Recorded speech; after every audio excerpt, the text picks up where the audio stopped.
Hello folks, and welcome to this week's video tutorial. This would be bot number 2 or bot 105 from opening Tabia by Grandmaster Master Zhang Qiang.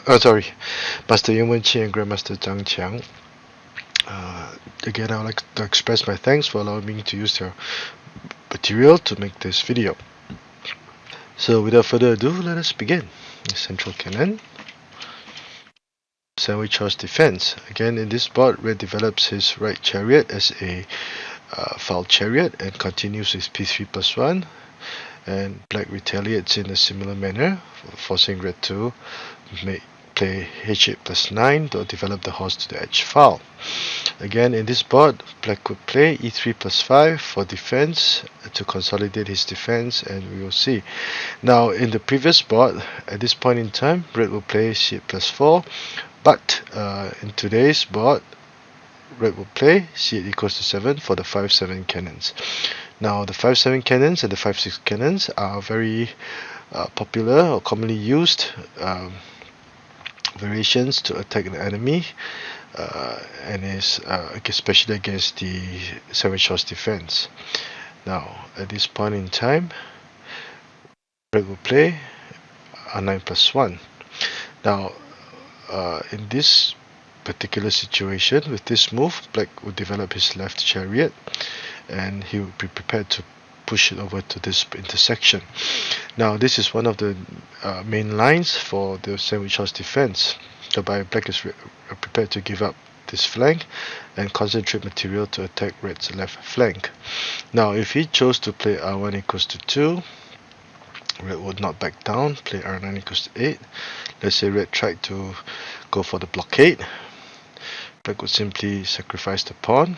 Otherwise, this would be there's a possibility of the pawn under attack. b3+1, and black would sacrifice. Red would sacrifice another pawn. Now, this variation is very famous. It's called the double pawn sacrifice variation of for red for the 5-7 cannons. And after sacrificing both pawns, red will play r2+4 to move the chariot to the riverbank to prepare to attack the pawn and gain a lot of space. So, by sacrificing 2 pawns, red would gain momentum, and it is usually considered that red would have the supreme advantage in this situation. And now, in this bot, black would have moved the right elephant, and red would have moved the right elephant, and this would deny black the option of attacking if the elephant were here. So again, this is one of the criticisms made of the 5-7 cannons in this particular situation. But anyway, this would not be a good idea for black, and that is why it is advocated that black would play r9+1 to attack instead. So red continues r9 equals to 8, r1 equals to 2. Red moves the chariot to the riverbank. Now, because the black chariot had moved, it would not be a good idea. It would not be a good idea for red to make some other move and allow black to form blockade. r9 equals to 4. a4+5. This is a necessary and very important move for red to make. The idea behind this move was to prevent black from advancing the chariot to this intersection, so that he could threaten this cannon and also apply a lot of pressure on the cannon rank. This is one very important aspect that we must remember. And black consolidates his defense, again giving up this left flank. Red plays p9+1, which is also very important. Otherwise, this horse would have trouble being developed. And finally, we reach the position of discussion. Now, this is the position of discussion for this board. Black offers a trade of chariots.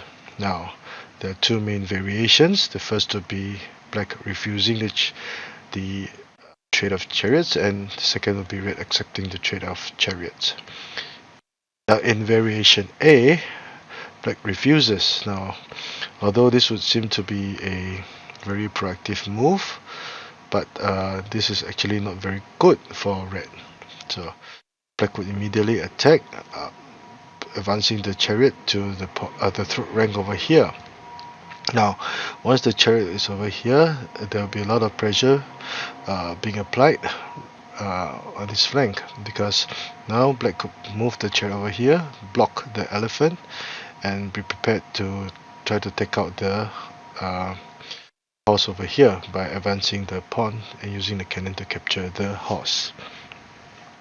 So also with this move, black would now be prepared to push the horse to the river bank and thus attack the chariot at this point. So this is another reason why I equals to 4 might not be such a good idea as well, because it will now be in the scope of the black horse should it move to the river bank. So one commonly used tactic in this situation would be to try to cover up the black chariot, so that if black moved the horse, red could play r4 equals to 6 to attack the horse. But black is prepared, and he would play p1 plus 1 to attack immediately. Now this move must be made. There cannot be any doubts for black at this point in time. Otherwise, this chariot will become trapped, and black will be in all sorts of trouble. So red will accept, and after capturing the horse, now red will be placed in a dilemma. So the correct move for red to make at this point would be c6 equals to 9. He cannot use the elephant, otherwise, bam, this cannon is now captured because it cannot move here, otherwise the chariot will capture it. So red will lose the cannon and probably the match. So c6 equals to 9, h3 plus 4. Again, once the cannon moved away, this horse will now be available to attack the chariot, and also the central cannon had now moved to the edge file, so the threat of the central pawn being taken would now be non-existent. Red will retreat one intersection. This is perhaps the best move, and black would continue to attack, and he can be very satisfied with this position because now he will be attacking aggressively. So this would lead us to the end of variation A, whereby red refused to trade chariots. Now to variation B. Red plus 5, red accepts the trade of chariots. Now this is actually a good move, although there is a loss of a tempo of one move, because red moved the chariot to the river bank followed by trading chariots. However, once the black chariot was taken out, black's counter attack would suddenly become greatly weakened, and he would not be able to muster his troops for counter attack that fast. So h3 minus 2, and red could now capture the central pawn, threatening to attack or maintain an attack on the central file. Now this will place black in dilemma, and black cannot be hesitant at this point in time. He must find a way to get rid of the cannon. But before we continue, would r2 plus 6 be a good idea, whereby black would attack the black horse over here? Red would simply play very aggressively, controlling the riverbank, preventing the red horses from attacking. He need not have to fear r2 equals to 3, because there's always c6 minus 1 to dislodge the red chariot at this point in time. This is a complicated situation. Both colors would have their own advantages, and they will be attacking. r2 plus 6.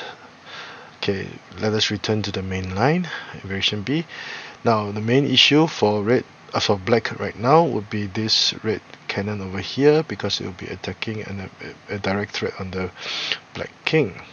So the best move at this point in time for black would be to offer a trade of cannons with c6 plus 7. This is a very beautiful move, whereby with this discovered attack, black would threaten to capture the chariot and deliver a check.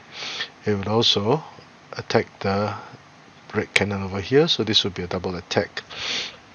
Now, black cannot be hesitant and play, let's say, h2 plus 3, because once the cannon, the red central cannon was allowed to retreat to safety, black would have no qualms and go ahead to attack. Now he could continue with r2 plus 6, r2 plus 5, or even c7 plus 3, etc. to attack, and there will be many options for red to consider, and black won't be on the receiving end. This flank is empty and very vulnerable, and he would have many issues to deal with. So the best move, c6 plus 7 for black, and red will be forced to accept, otherwise he would lose the chariot. After trading cannons, red's initial attack on the central file would now come to naught. p5 plus 1 to attack, r4 plus 4 to threaten the pawn and also keep control of the pawn rank. The cross riverbank rank. p5 plus 1, h5 minus 3, r2 plus 3. Now this is a very wise defensive move by red to control the pawn rank at this point in time. It took into consideration various moves, various issues on the board. Now if he slowed the pace, and let's say he played e3 plus 5, black could counter with c1 plus 3 to capture the pawn and immediately be attacking very aggressively. Now one of the major advantages of retreating horse would be that both the horses are now linked, so red would not have to worry about red pushing the pawn to attack. So if this situation were arrived, black can be very happy with the outcome of this opening. So that is why r2 plus 3 is a good idea, instead of playing e3 plus 5 to consolidate the defense, which is a common habitual thing to do. So black would now play r4 equals to 7 to capture the horse. e3 plus 5, the cannon will protect the horse, and the elephant will now attack the chariot. So plus 5, prevent the horse from moving, and red will accept a trade of chariots. And after trading chariots, red would have a slight advantage because the central pawn had crossed the river and his horses are ready to go, but it will still take red much effort to translate this advantage into a winning position. So this brings us to the end of the second board. So let us have a quick review of the entire board from the eyes of black.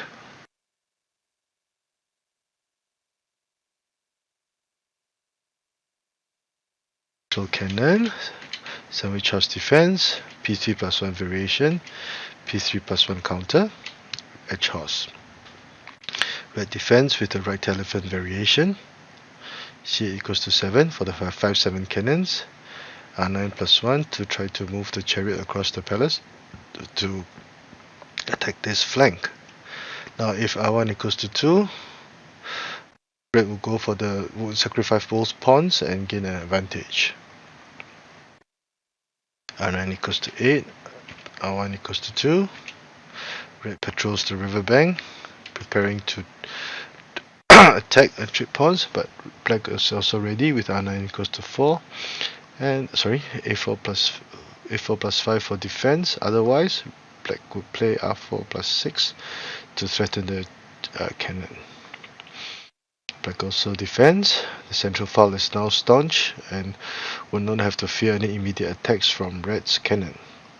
p9 plus 1, important move to allow for future development of this horse. And this will be the position of discussion whereby black offers a trade of chariots. Variation A, red refuses, thus giving this chariot an open line. Black starts his attack by pushing the chariot to the throat rank, trying to contain the chariot, a commonly used tactic. And black is prepared. He immediately pushes the pawn, sacrificing it for a trade of material, which red can only play c6 equals to 9, and his earlier move of c5 equals to 6 will thus be wasted. And this will be the correct move. Otherwise, if red used the elephant, he will lose his cannon. 3 plus 4, red attacks. and black will be attacking, and he would have seized the initiative for the moment, and he can be happy with this position. Variation B. Red accepts the trade of chariots. The situation will now become slightly dull. Red tries to master attack along the central file by capturing the pawn, and black is prepared with c6 plus 7 to threaten the chariot and also capture the cannon. So this would in effect be a force of trade of cannons. So at this point in time, red can only accept. Now it would not be a good idea for black to play h2 plus 3 because it will be too slow. The cannon will retreat, and red will now have a attack on the central file that black cannot ignore. k5 equals to 4. Trading. The horses are linked together. Good defensive move, but things are becoming slow. And after trading chariots, this will basically be a rather even situation, with red having the slight advantage of the central pawn having crossed the river.